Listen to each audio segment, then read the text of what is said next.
Fred? All right, PPV.com's Jim Lampley. Jim, initial reaction to Canelo Berlanga. What'd you think tonight?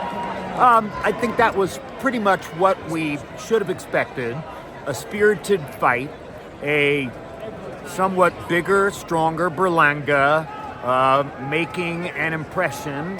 Canelo adjusting to the size deficit in the early rounds and mastering it with craft and skill and precision as the fight went on, landing more and more power shots, ultimately putting Berlanga in what looked a little bit like trouble sometimes, but I think that Berlanga was passionate about wanting to finish the fight, wanting to make an impression, even though he lost every round.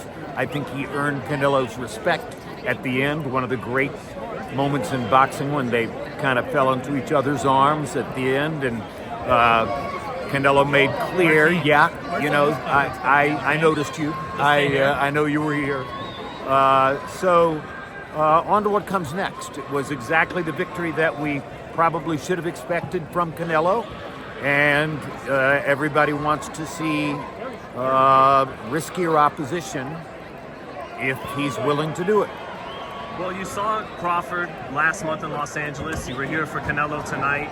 Thoughts on that fight? Because I have heard some rumblings. It is a legit possibility next.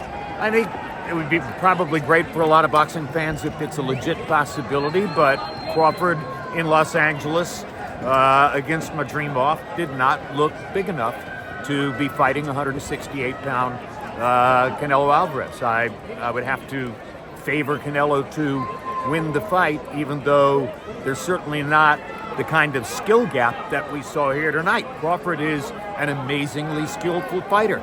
Maybe that could make up a lot more of the gap, but I would still have to favor Canelo to win the fight, and I'm not sure I would advise Terence to do it.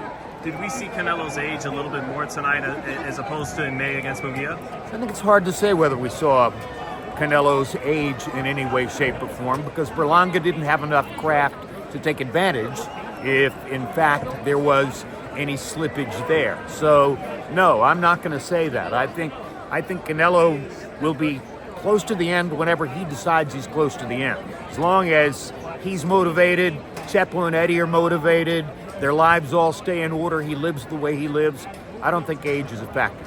Lastly, Jim, what is the bigger fight and what's the more meaningful fight, Crawford or Benavidez, and which one do you think is more likely to actually happen? Benavidez. That's what the audience wants to see.